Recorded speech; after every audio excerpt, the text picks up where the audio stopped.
everyone, I'm Trylko from the Sons of UCF, joined by Eric Lopez of the Black and Gold Banneret. And welcome to Around the Kingdom. Eric at Primetime Traveler says, another great episode, guys, of last week's show. Keep these coming.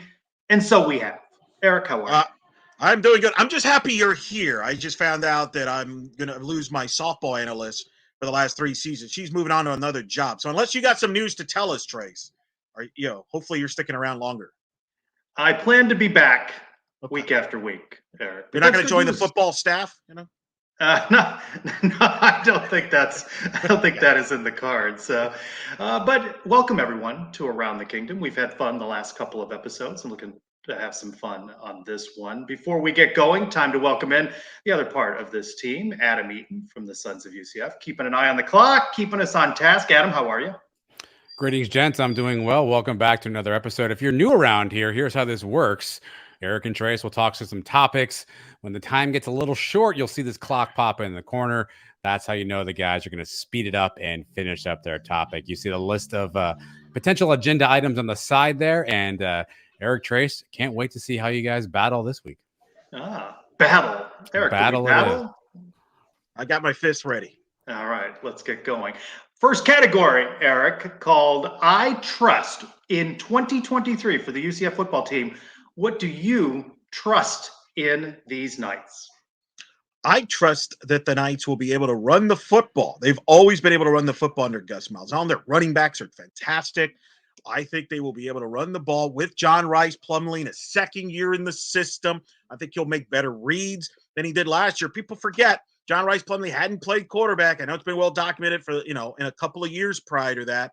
I trust the fact that John Rice Plumlee will be a lot better in his decision-making this year than he was last year, in part because of the experience he gained last year. And I think he's got an upgrade at the quarterback position coach in Darren Hinshaw. I think that's going to be a big upgrade.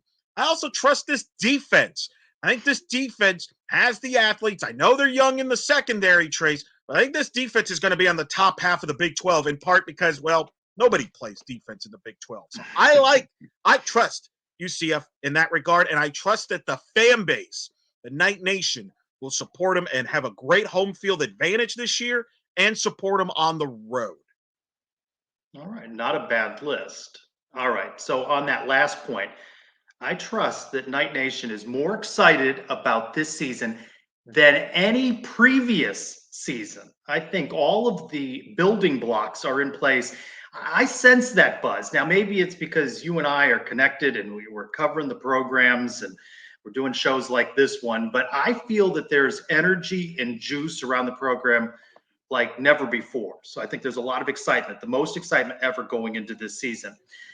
On the flip side, you mentioned that you trusted that they would draw well on the road. I trust that UCF may not play particularly well on the road in hostile venues like Oklahoma and Texas Tech.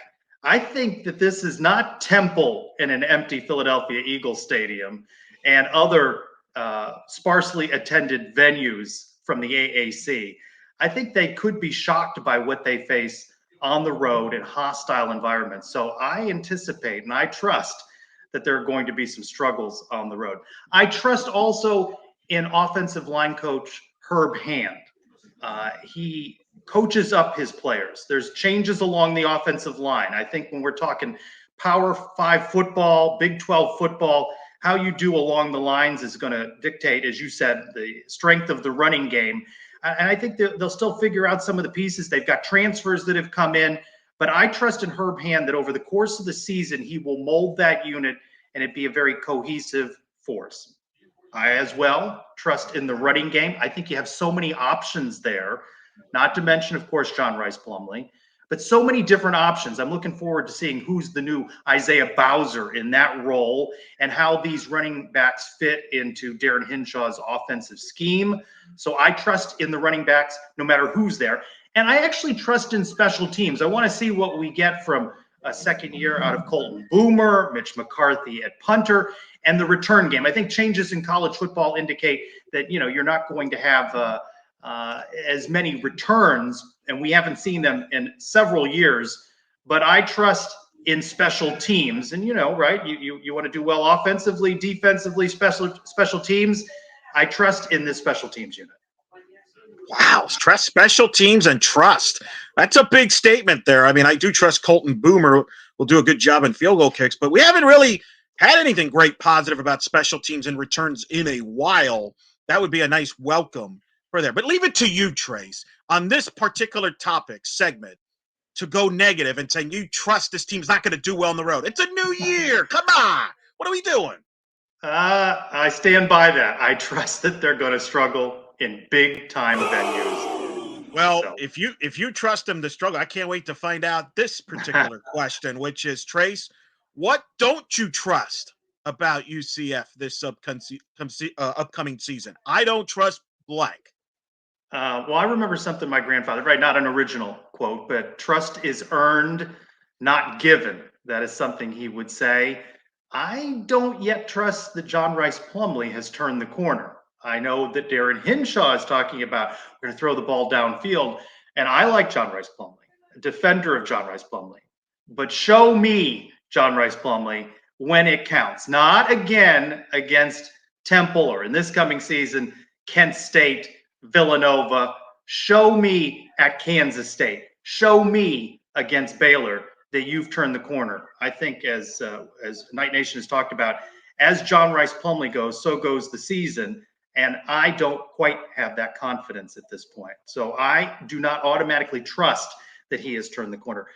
On that point, can he stay healthy? I don't particularly trust QB2, who is stepping in. Last year, right? Last season, it was the battle between Mikey Keene and John Rice Plumlee. And you know what Mikey did coming off the bench and big wins and big moments? Who's going to do that should John Rice Plumlee struggle? Should he be injured in some form or fashion, concussed or a hamstring, miss a game, miss a half? I do not know that I trust in QB2. You were big on the defense. I have questions and trust issues with the secondary. I know you think the defense may not play that well in the Big 12, but I want to feel good about the defense, and I don't know what we're getting there. So I have some trust issues with the secondary. I mentioned it earlier in that trust in terms of struggles on the road. I don't trust them to win on the road. Well, what are the gimme wins on the road? You can't say Kansas is a gimme win. And Boise State, show me that you're going to go travel across the country and win on the blue field in Boise State. So I don't trust that they're going to hold their own in these road venues. And as much as Gus Malzahn is building this roster to be Big 12 ready, I have some trust issues with the depth across this team and worry that as the season moves along, attrition from injuries, I don't know that they have the depth. That's why, to me, that Boise State win is so important. Get 3 wins off the top of the season, and then you need to go 3-6 down the stretch. I don't want to see them in a position where they need to win 1 or 2 games down the stretch to become bowl eligible. I don't know who's going to be there to do it for them. So those are my trust issues with this team going into 23. You definitely have got some trust issues in general, Trace. It's clear. I can't believe it took up almost all my time. Look, I agree with you. I don't trust JRP from the standpoint, can he play 12 games and not get hurt? And I think that is a very serious question. The way he plays, you're going to depend on a backup quarterback. Who is going to be that guy? Is it Timmy McClain? Is he the answer? That's a very serious question. That's why I just kind of shake my head when guys leave, transfer out. Like, your opportunity is a snap away. I'm going to tell you something originally I don't trust. I don't trust Big 12 officials, and that's a concern to me. Are we going to get a bad whistle in Lubbock, Texas in November, or in Lawrence, Kansas? Do I have to bring up 1999 against Georgia, Trey? Do you remember that infamous officiating nonsense that was pulled in Athens that helped Georgia win that game, among other road games? I wonder, Trace, being the new kid in the block, are we going to get like a short whistle and kind of a welcome to the Big 12 by getting shafted on some calls, especially on the road at some of these places? That's everything. A lot of the ones you mentioned make valid points, so I'm not going to repeat them, but that's the new one I will add. Do you think Texas and Oklahoma get the benefit of the doubt from officials? No, I don't. Not if it's close. There's no reason to. They're leaving. We're just a new kid in the block. We're getting the rookie treatment, I think. That's my concern there. All right, so we have some trust and we have some trust issues. We talked about home and the games on the home schedule. Question is for you, how many home games does UCF win? This is a 6-game home schedule, not what has been the case of 7 home games, and the off balance slate in the Big 12 with 4 home, 5 away. And how would you rank the wins in terms of probability? Well, I think they have to win 5, and I think they will win at least 5 of the 6 home games. I think for them to have a successful season, because I do agree with you, it's going to be tough to win on the road in the Big 12 because of reasons you mentioned, the lack of the depth questions. So to be successful in these big leagues, you've got to protect your home field. So I think they got to win 5. Maybe you drop a game in there or so. You obviously Kent State, Villanova, those are wins, locks. Got to win those. Locks. Yes. I'll bet Adam Eaton's mortgage on that. So the Big 12 games, I think West Virginia, Neil Brown's in the hot seat. They're picked last. I think that's a win at home. I think Oklahoma State, I don't know how good they are with Mike Gundy. I think that's at home. UCF is, to me, one of the keys this year, Trace, is to regain that home field advantage, that atmosphere that we saw against Cincinnati in 2018, the South Florida game and the Memphis game in 2017. Maybe the last time we had that incredible atmosphere, maybe the Stanford 2019 game. We got to get to that level, I think, consistently. And I think if they do that, they can win all their home games. I'll say they drop maybe 1, but I think that's the key. And I think I mentioned the non-conference games. Those are the easiest ones. I think the hardest one probably of the home slate is probably Baylor, because Dave Aranda is a very good coach. And they've had tremendous success. But hey, we beat them 10 years ago, and we're going to have that historical environment in our favor, hopefully. So, but I think they're all winnable from a home slate.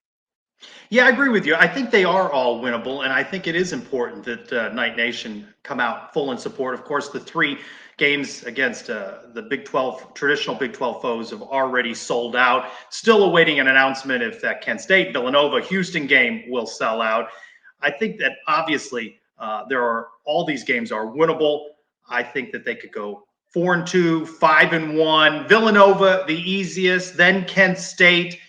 I don't want it to come down to bowl eligibility needing to beat Houston, but I think that is a winnable game. West Virginia. I think the 2 toughest on the slate are Baylor. I agree with you. Well coached. Oklahoma State.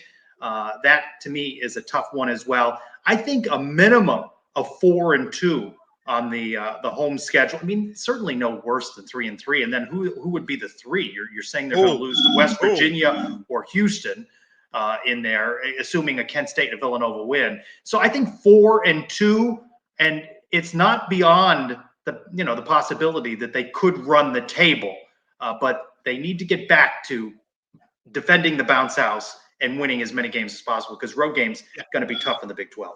And no excuses about start time, right? I don't want to hear about, oh, wow, it's a day game. We're the Big 12 here. You got to get the support, whether it's 12 o'clock in the afternoon or at nighttime. Trish, can we agree on that? We can agree on that. I don't know that that's going to be the case for Night Nation. You know the excuses. It's going to be too hot at noon, and the kids have soccer and all the other excuses. This is big-time football. You need to pack the bounce house. You can't make excuses about times of games if you want to expand the bounce house. Our good loyal fan, UCF Guy 23, chimed in with, if you were the architect, Trace, of expanding the bounce house capacity, how much would you recommend if increase it by, and what kind of seating for a bounce house? Expanding the bounce house here, Trace? This has always been a topic that's been brought up by fans. Do I have to choose between these 2, or can I go off the board that I think expanding is a ridiculous idea? I don't think the demand is there for expansion. I have sparred with people about this. I do not see the reason to expand capacity. Let there be demand. Let there be a waiting list. Let fans clamor for tickets, sell out everything all the time across all sports. I don't think that there needs to be expansion. If there were to be, there has always been demand for premium seats, the tower type seats. And I think that in venues that I've been in across the country at various sports, there's more of a desire to have standing room areas, socializing areas, places you can drink, tables to stand at and have food at. So if they could build in some areas that allowed for more of that, you see that in the cabana, that fans want to stand, get out of the sun, right? So I think they need shaded areas, standing areas, but put me down for absolutely no expansion. No, I think there's other things they need to address. In fact, they just announced, obviously, the upgrades in lighting, cell phone, connections. That's good news for all of us that need connections for the Wi-Fi. That's good. I said a cell service. So I think there's other things they need to address in the stadium before you even discuss expanding the seats. Because look at places like Florida. They're actually now downsizing the stadium because it's too big. And because of TV now, Trace, people are more accustomed to staying home. You're not going to pack the house for every game, especially the lesser games, the non-conference, the FCS games. So I agree with you. I don't expand from a seating standpoint, but I do think there are areas you can address, like lighting. You mentioned the shade, and make sure those people in the cabanas get their hot dogs. All right. If I'm not mistaken, Baylor spanking brand new stadium, right? 45,000. Yeah. So it's not a behemoth. All right. Let's take a little break now. Bring in Adam for some hilarity. What are we calling it? We're calling it silly game this week. I still consider it some kind of game, but silliness nonetheless. Yeah, friends, we're going silly game here this week. It's a simple version. We're playing fair or foul. I'm going to give you a statement, and you two get to tell me whether you agree with that statement, fair, or you disagree, foul. Pretty simple game. I trust both of you to handle this. Here we go. First statement. A lot of rumors going around. We've heard about expansion for a long time. Rumors this week that UConn is potentially looking at an invite to the Big 12. My statement to you both is this. I'll start with you, Eric. UConn coming to the Big 12 adds zero value overall. Fair or foul? Fair. I'm going to say fair because nobody wants to go to UConn in Storrs, Connecticut. Take it from me. I've been to Storrs, Connecticut in April when we got snowed out, softball, snowed out. Don't want to deal with that travel. Don't want to deal with that nonsense. I understand from a basketball standpoint, the brand, they just won the national title. We got plenty of basketball powerhouses in the Big 12 as it is, and I'm not sure that adding Connecticut really adds too much into that. I agree with you. I think that's fair. I agree, fair, but not 100%. I do think they have value in not only basketball, men's and women's, but they do well in other sports. But I just don't see the clamor for it. I know Brett Yormark wants to keep thinking outside the box. He wants to maybe sell the basketball rights on their own, but can you make this basketball conference any better than what it is now? Fair. Please, no more. We don't need want more. Yeah, Yeah. we don't want more good basketball players. That's the last thing we want. I understand the geography, but no, please no.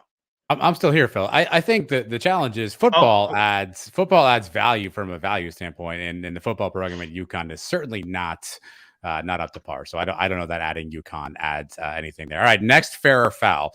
This one's inspired by Trace, one of your favorite people of all time, Mr. J.P. Gilbert, who got to is it Twitter still? Are we calling it X? What do we call it this week? I don't even really know. All right. He was on that social media platform, and he said that it's time UCF fans move past the 2000 win versus Alabama. Alabama was a down team that year. It's been a long time. A lot of things have gone on. So, Trace, I'll start with you in this one. Fair or foul? UCF fans just need to move past that 2000 victory versus Alabama. Foul. I was there. It was the most consequential win, and I know, and you want your program to build wins that are better than that. That win stood for quite a few years, right? Absolutely foul. That is a very important win. It doesn't matter what Alabama did that year. It meant that Alabama was a blue blood program, and it was a consequential win for UCF, a building block win. So he's completely off base. He thinks his program only exists in the last couple of years. Oh, wow. Oh, that attack might have been a fair foul category in itself. Look, I agree with Trace that it is foul because the Alabama win, back then, there were serious questions whether UCF would ever win a game like that. That was a huge, huge boost for the confidence of the fan base psychologically. Because remember, the Culpepper era had just ended. You didn't pick up that marquee win. You still were independent. That is a significant win. Is it the most significant win in the history of the program? No, of course not. They've grown more from that. But anytime you beat Alabama, I don't care what their win-loss record, that is significant. You beat them in their homecoming, and you have an all-time win-loss record with them. No, that's a very cherished game. And obviously, Trace was fortunate to be there in person to witness that. I mean, that was significant. It was emotional, wasn't it, Trace? I mean, I remember Very. listening on the broadcast. They were in tears because of all the emotion on that. Jerry O'Neal talking to Mike Kruzek. I remember listening to it. There was so much demand that they re-aired the game, even though it was a pay-per-view game. Remember that? Imagine that. Pay-per-view. They actually re-aired the game on what was then known as Sunshine Sports Network because so many people wanted to see it again. That's how significant that was. Boom. Silly game over. Our silly game and taking our shot at Mr. JP Gilbert. We mentioned a little bit about basketball there with UConn. Eric, men's basketball schedule coming out in full this week begs the question, what is the more attractive home slate? What men's basketball will be bringing into the arena or what football will be bringing into the bounce house? What is the better schedule?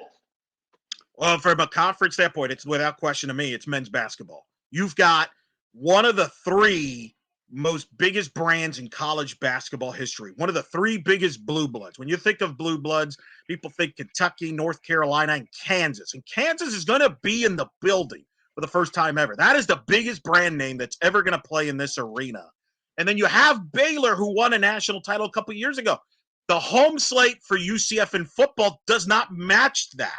They don't have that brand in football in their home slate. They might have gotten that if Oklahoma or Texas would have come here for the football slate, Trace. But that is huge for this program. I mean, I remember, you and I were going to games when they were hosting Lipscomb in the College of Charleston. That is incredible. To get Kansas and Baylor on the home slate, it's truly remarkable. And it's going to be a significant day for people that have followed the program since day one. Yeah, nothing like being a double-digit underdog, getting beat by 20 points, and the novelty of, Kansas is here will wear off. All those home football games we just talked about, UCF likely to be favored across the board in all of them or be narrow underdogs. Prospect of winning all those games, we talked about it in a recent show. How many games on that slate will UCF, the non-conference or the conference schedule, how many are UCF going to be favored in? How many are they going to win? I still think if they could get to 5 wins in conference play, home or away, and how many of those are going to be at home? So what? So you're judging this on home? You're just judging this based on if we're favored or not? That's why we're judging this? I'm talking about the enjoyment of the game. Okay, so it's Kansas, and it's going to be exciting for a few moments, and then it's going to be 13-2, and then 27-6. How do you know? And then it won't matter to me that Kansas is there anymore. I'd welcome back in Wichita State if UCF could have a lead. I'm not there to see the opposing team. The novelty of that is going to wear off very quickly. Comes down to wins. How is that different if Baylor's up 14-0 in the first quarter in football? It's the same thing. Like, you're judging this based on the result in the end. Just enjoy the experience to see a team like Kansas. See what happens. Maybe you upset them and you storm the court. Remember those days? That was some fun days. That's a great moment there. What are you going to do? Are you going to sell your ticket? Are you not going to go to see Kansas? Oh, I'm worried they're going to lose. Well, UCF announcing a bump in season tickets. Most season tickets sold ever. How many of those people are making investments in those season tickets and wanting to sell them on the open market?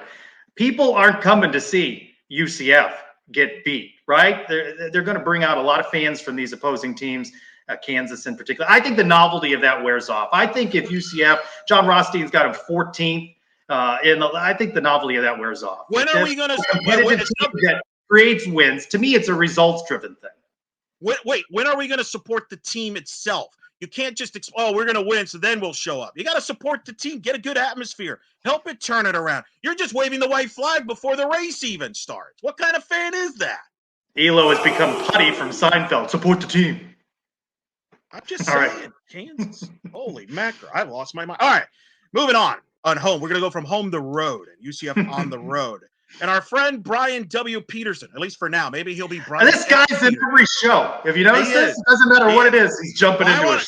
Well, I want to know by Sun's Live, is he going to be now Brian X. Peterson with everything that's going on in social media? But he asked, outside of our trip to Oklahoma, which 2023 away game, atmosphere traits, will be the most difficult for the Knights to play in? Could it be, whether it be a hostile, weather-related, travel time? You are going to travel, I believe, to every game. So that's the hope. That is the hope. And I feel like I'm throwing money away going to Lubbock, but I got to see Prairie Dog Town. But I think that is going to be the highlight of that trip. I don't think they have any chance winning at Texas Tech. A dark horse candidate, perhaps, in the Big 12. So I think they have no chance. To me, that is the most hostile, right up there with Oklahoma. I think Texas Tech is a problem. I think they can hold their own in the atmosphere in Kansas and Cincinnati. But Texas Tech, I think that one's trouble. Wow. You're worried about Texas Tech? Texas Tech? I'm worried about their tortillas there. Look, I think obviously when you look at this, I think I'm not worried about Kansas's atmosphere. I'm more worried about their quarterback. I think Kansas State. Remember the last time UCF was there in 2012 or whatever, when they had the tornado and lightning delay for like 8 hours? I'm worried about Manhattan, which is UCF's first Big 12 game, and on the road there. What is the weather going to be like? I mean, it could be nice and sunny. It could be. Are we going to get another tornado? I think that's difficult. I think Oklahoma will be difficult. They announced that's going to be homecoming for them, so I expect they always draw very well. Texas Tech, I think, is tricky from the travel standpoint. Where is this team from a physical standpoint? If they have some injuries, you're going to Lubbock. How's that trip? I think they're all difficult, but I think to me, Kansas State and Oklahoma are the two toughest. And obviously the blue turf, people make a big deal about it, but at the end of the day, a turf is a turf. Well, a turf is a turf, but Boise State's going to be up for a UCF, right? This is a Power 5 team coming into their venue. And I don't know that we know just how this team is going to do with travel. I know it's just airplanes, and maybe we make too much of a big deal out of it. And they'll have charter flights, and it's not going to be like the other sports that are hopping on commercial flights and making strange connections to get there.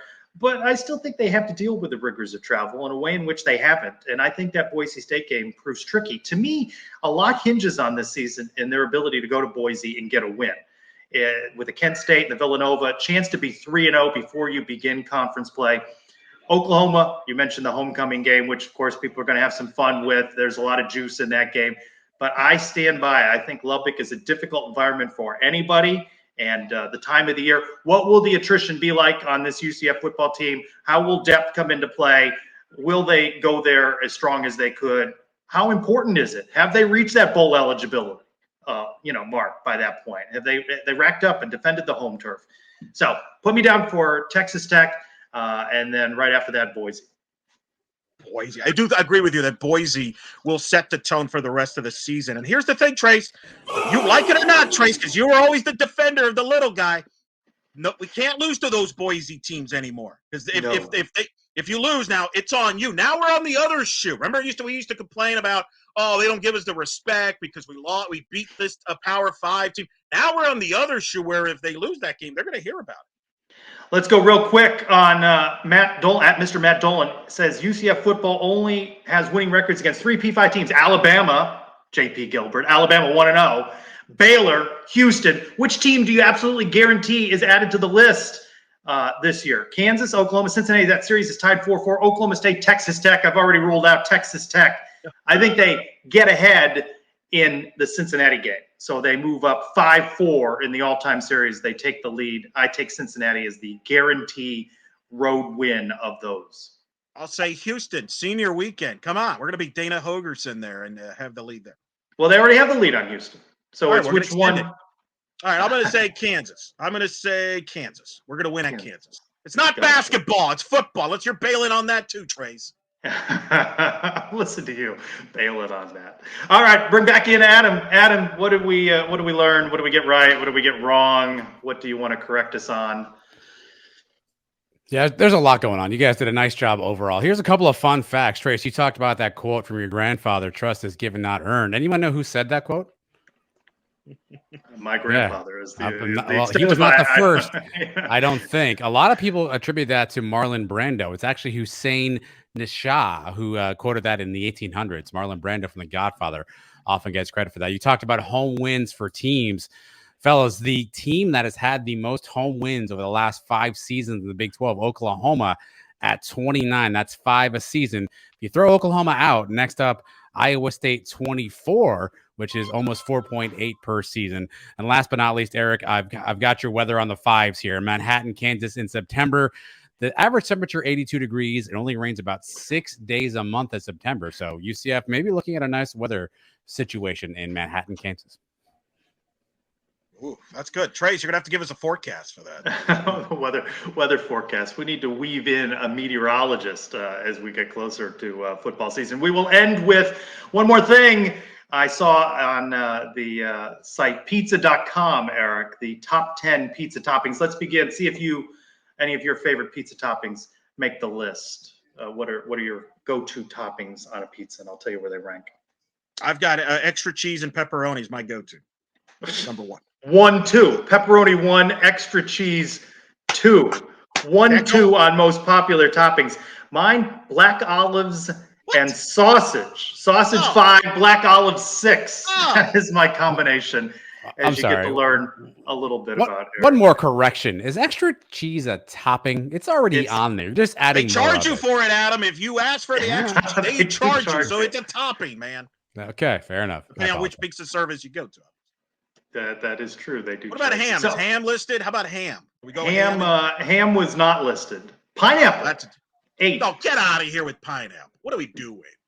We're just making stuff up at that point. You're just come on. A pizza should not be associated with pineapple. Is that really fruit that goes on a pizza that people put on a pizza? Oh, that's really fruit, right? Adam, what's your favorite? Bacon, underrated. Not on this list, Trace. Bacon. Which is in the ham family. It's a ham derivative. So pepperoni, bacon, green peppers. That would be my order. A ham derivative. All right. Look for new episodes midweek, every week of this show. Sun's YouTube channel as well. The audio feed where you get your Sun's downloadable content. Thank you again, Adam, for keeping us on time. And for Eric Lopez, I'm Trylko. Thank you for joining us for Around the Kingdom.